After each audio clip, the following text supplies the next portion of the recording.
Hello gamers, and welcome to part 2 of our Afterlife LAN tutorial series.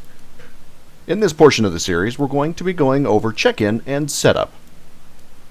Once you arrive, please either provide the person checking in with your name, that is if you prepaid, or provide the entry fee. Cash or credit are both accepted.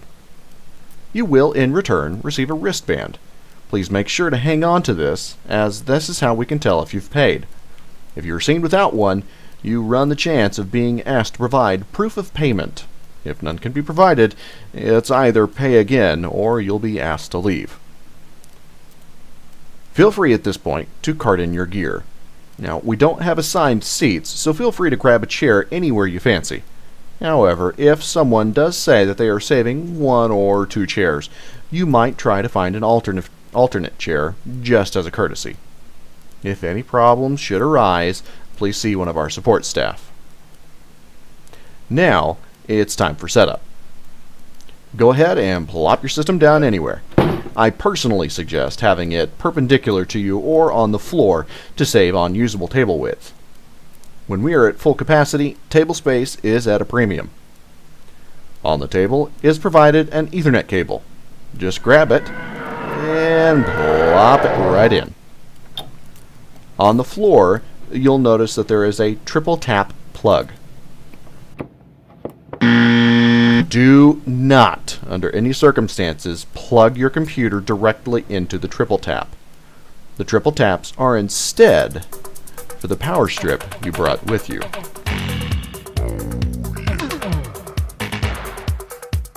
Just plug that guy right in.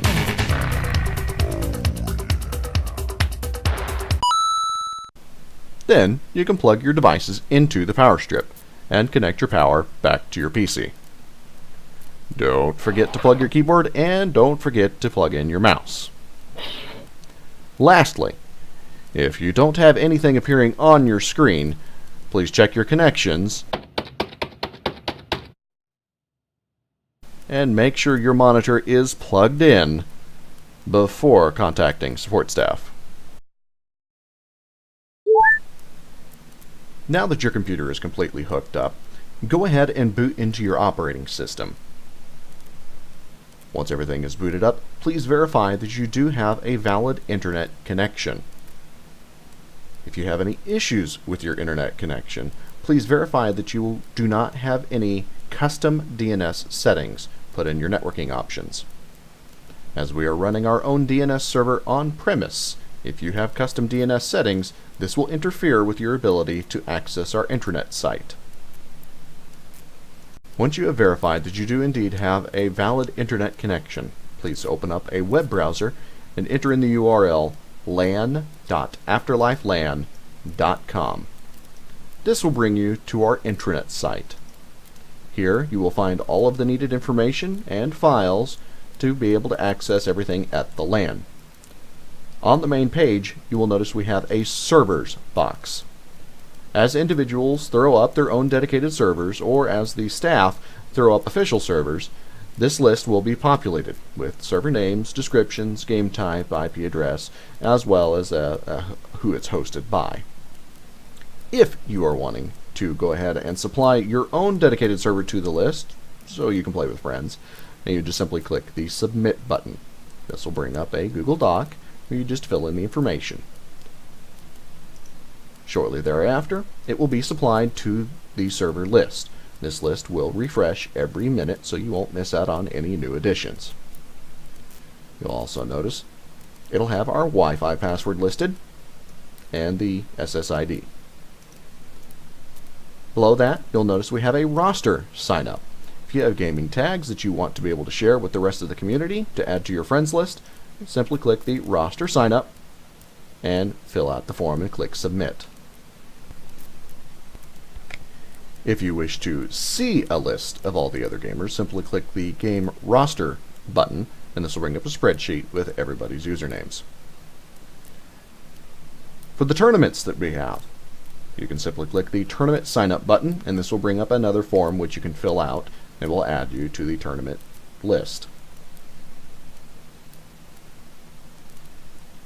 as well as if you have any comments or suggestions about how we operate the LAN or anything related to it. Simply click the comment button and fill out the survey. On the right side of the screen, you will notice that we have a schedule. Now, this one is blank for tutorial purposes, but as we get closer to the LAN, this will be populated with a breakdown of what games we are suggesting to be played at what time. This is by no means set in concrete. You are more than welcome to play any games that you wish during those times. Scroll past that, and we have a list of our sponsors and all of their links on their social media. Please feel free to check out all of their amazing products. They have been more than generous with us. They give us discounts as well as prizes to be able to give out for tournaments or just door prizes. We do have our wonderful partners, the Jones Center, which is hosting us, as well as FS LAN, who has been excellent at giving us expertise as well as hardware. Now for the most important section, we have the games section. Here, you'll find links to every official game that we are going to be playing. Please make sure to read the instructions on how to obtain the games.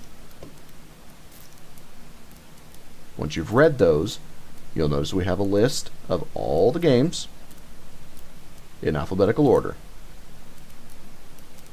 For any particular game that you do not have installed on your system, but own, simply click the drop down and it'll give you a quick amount of facts. Battlefield 1 requires that you purchase it. Clicking this will take you to the purchase location for the game, as well as this game does require an Origin account.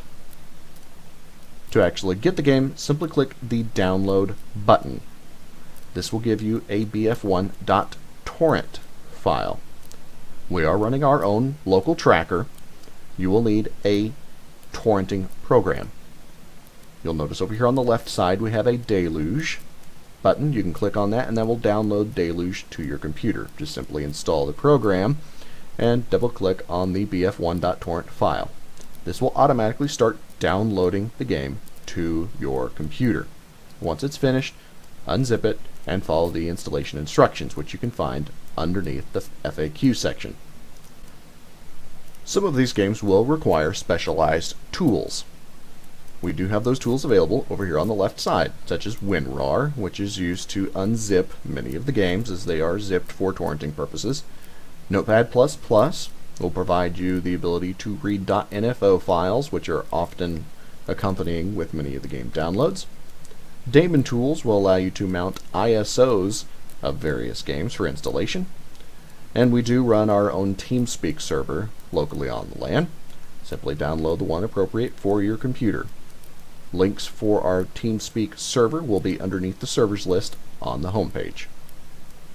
Next, go back up to the games section and you'll see a drop down for tournaments. Click the link and this will bring you to the tournaments page. This will have all of the pertinent information about any tournaments that we are going to be having, such as the day and the time that it's going to be taking place, possibly what prize is going to be offered, any rules, any other associated information.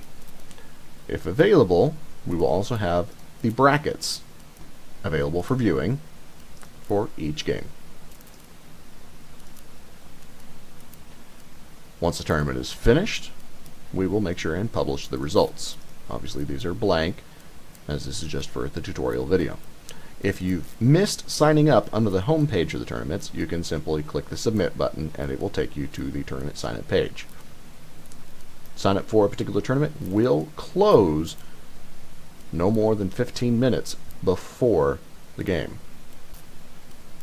Next, if for whatever reason you find that you need to get in contact with one of the support staff, we do have our contact information available on the site. You'll simply go to Contact, LAN Leaders, where you'll find Colin Allen, the founder, Aaron Masterpalo, our technical consultant, and Jared Meadart, the technical director. Simply click on any of the names to bring up their contact information, such as email and phone number. Gaming tags are also provided. Well, that's going to wrap it up for this video. In our next video, we're going to cover a little more in depth about how to install some of the various games. Some are Steam backups, some are Origin backups, and some are direct installation.